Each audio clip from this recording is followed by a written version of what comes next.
Look, I think strike rate's very, very overrated.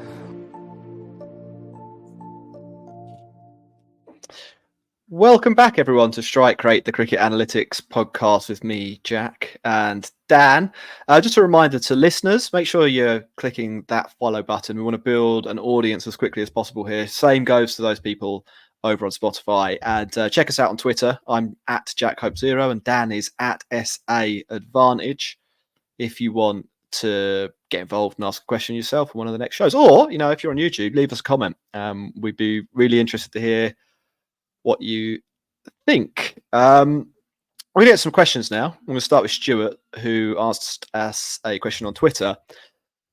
And I think it's a little bit tongue-in-cheek, but it's relevant to our conversation. He asked, do you have to be related to someone already in cricket or be an ex-player in order to become an analyst? I wouldn't say it's necessary, but it helps. Certainly having an into the industry in advance of starting a journey is no doubt handy, and exploiting someone else's or your from playing career contact book is huge in that respect. The true analyst, it's a bit like playing FIFA, where you don't buy any packs. What do they call it? It's like a road to glory. You got to do it hard. Yeah, no financial outlay. Yeah, apart from buying the game. Yeah, only the packs you get from like SBCs and stuff. Yeah, that's the true analyst, right? The one who's worked up from scratch. It does really help having an in the industry. One captain once said to me, I won't say who he was, but he said, if your name was X, you would have a job offer from every single county. And I think that really, and that X is now a DOC at a county. So go figure. Yeah, no, I'm sure. I'm sure it's got to be a little bit frustrating sometimes. It's probably not unlike most sports in that way. I mean, like we talked about baseball as the kind of gold standard. That's the only one that really, off the top of my head, maybe it's starting to filter into some of the other American sports as well, where there are now really established routes in to these positions which don't involve having played the game at a high level and or knowing somebody in the game.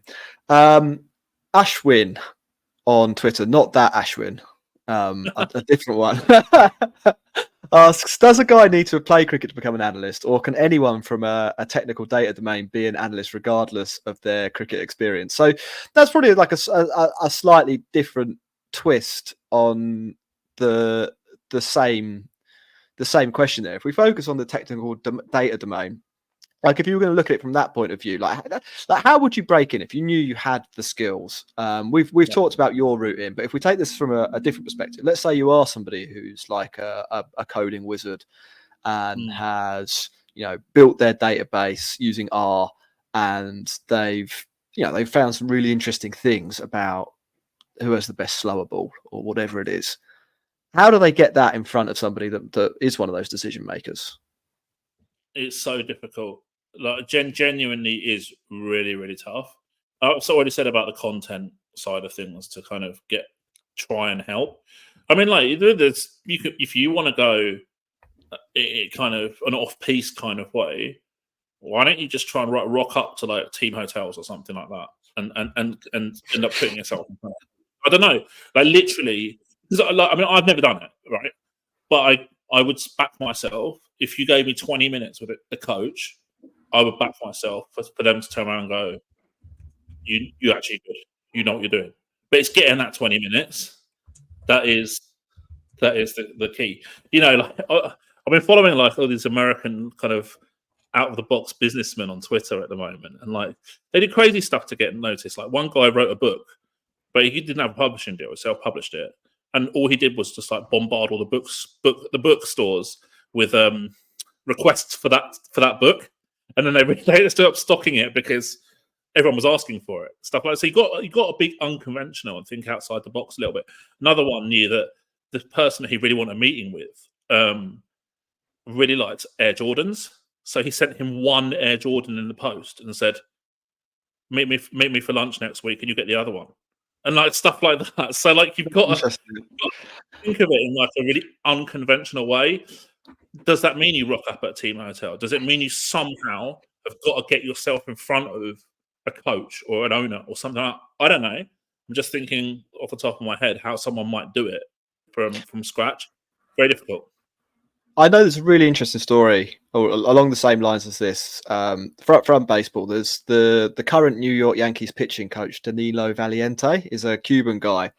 And he found that there was a Yankees exec that went on the same walk or Strava run every morning at spring training at 6 a.m. And he thought he had something to offer.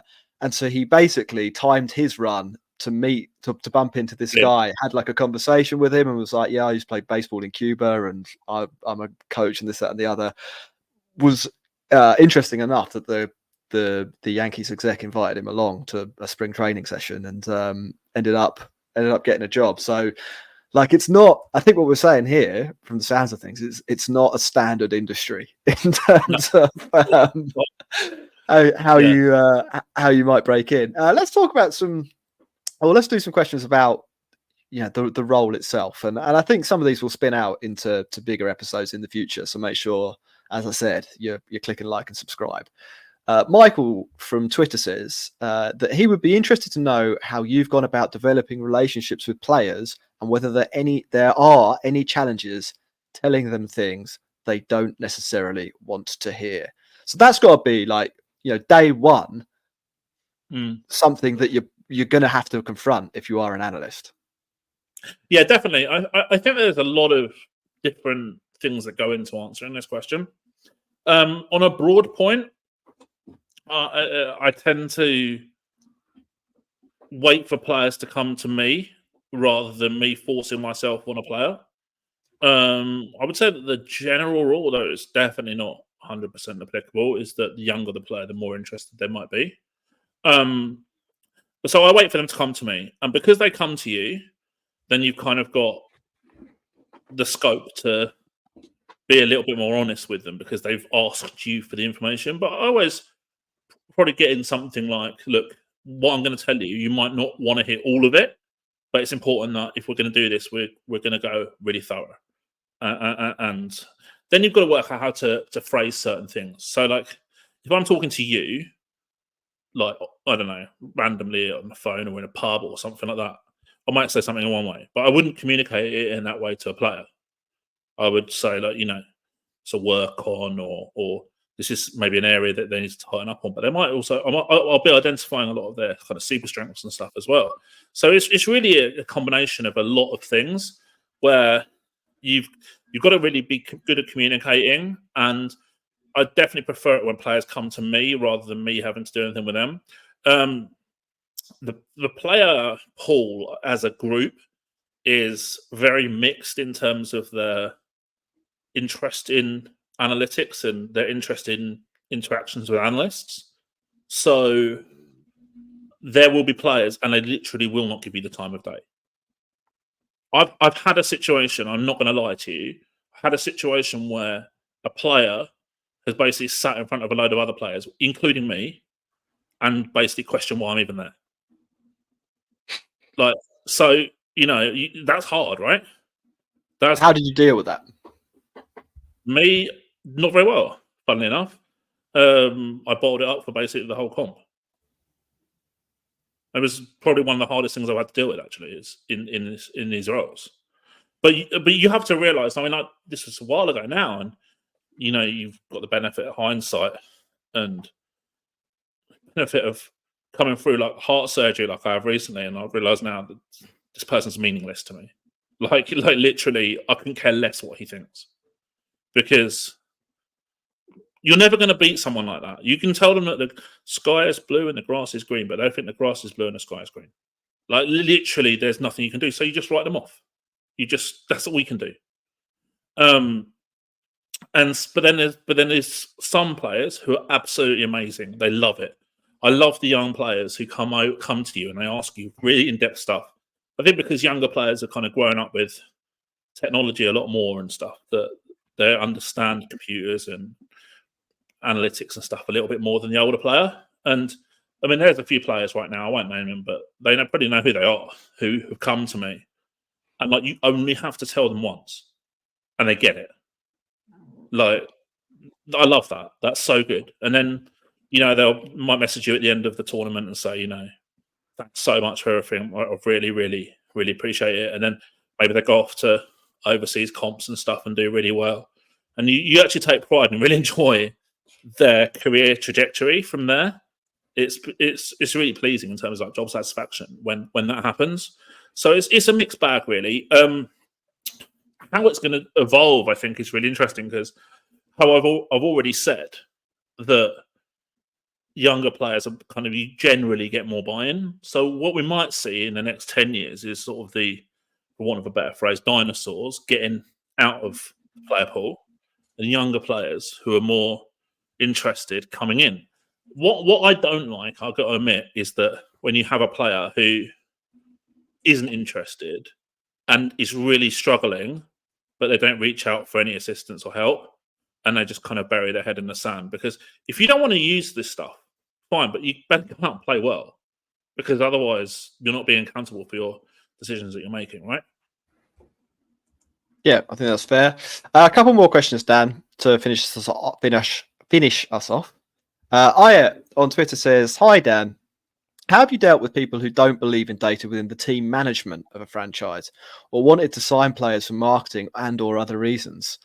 So this is actually, it's a similar question to the one about players here, except that it might be a little bit harder to write off somebody who might ultimately be your boss just for being a dinosaur. So like, a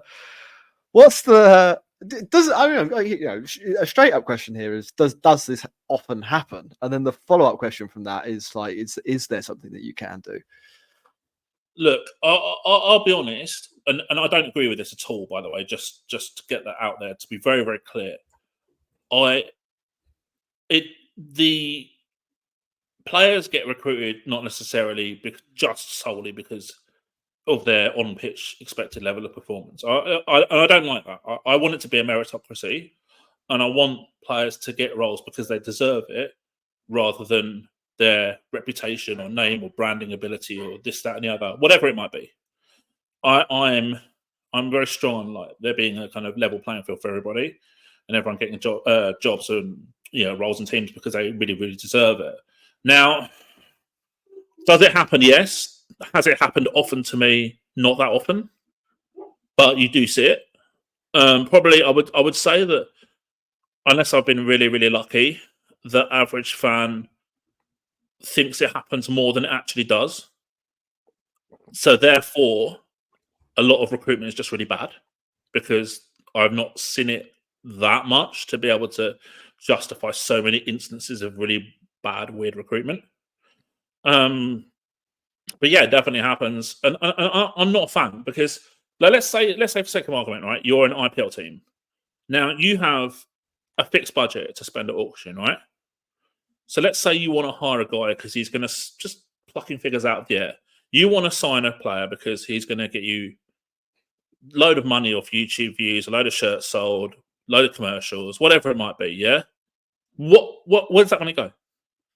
You cannot reinvest that money into your squad because you've got a fixed budget. It goes in the owner's pockets. That's the only way it goes. So what blows my mind a lot of the time is when a fan tries to justify a player being paid X amount or signed for marketing reasons. It doesn't make no sense.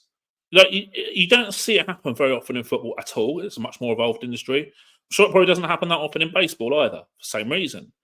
Even if there was someone like Cristiano Ronaldo who's going to sell an absolute ton of shirts, or Messi, wherever they go, let's say for sake of argument, you're paying Messi like a load of money a week, but you're making more than that back in shirt sales. You can then reinvest that money from the shirt sales back in your squad and buy more players. You can't do that in most cricket leagues. So what's the point? It just goes down his pocket. So if you're trying to build a successful on-pitch team, that runs counter to those objectives. And I actually really genuinely believe that any piece of recruitment that is not based on pitch performance or expected on pitch performance is mutually exclusive with success. So if an owner says to you, right, we're going to buy this guy for marketing reasons, he then loses the right to have a go at you when results go wrong. I think that's fair. Dan, we've got one more question. And I think this is a really nice one to round things off for this episode. Dinesh says, what are the key competencies necessary to be a well-rounded individual in the practical application of the role of an in-person cricket analyst with a team? So he's basically asking you to summarize everything that we've talked about over the last 2 episodes. Yeah. Go for it. Good at data, understand numbers, good at presentation, good at communication, hard worker, fits in well with a team environment. Literally, those are things that are all key. Basically, go from there. There you go. They're the bullet points for your CV, Dinesh, and Dan no doubt looks forward to receiving it. Dan, that's it for how to become a cricket analyst. I think we covered that in a lot of detail. We're still planning out the next episode, so we don't know what it will be about, but you'll be able to find it when it hits the stream. If you like and subscribe, follow, whichever platform that you are interested in. You can find me on Twitter at JackHope0, and you can find Dan on Twitter at SAAdvantage. Dan, you're probably the best one to follow from the perspective of getting a question on the next pod. So yeah, like make sure you're following him. Any final words from you, Dan, before we close the book on this topic? I just want to say thanks for listening, and I hope that it inspires you to go down this journey if that's what you feel like you want to do. And it'd be great to hear success stories of people breaking into the industry. Just also want to say thanks to all your questions and support over this first couple of episodes where we've covered this topic. And we'll be back soon with episode 3, and we'll ask for more topic suggestions and questions for that as well. Cheers. Goodbye, everyone.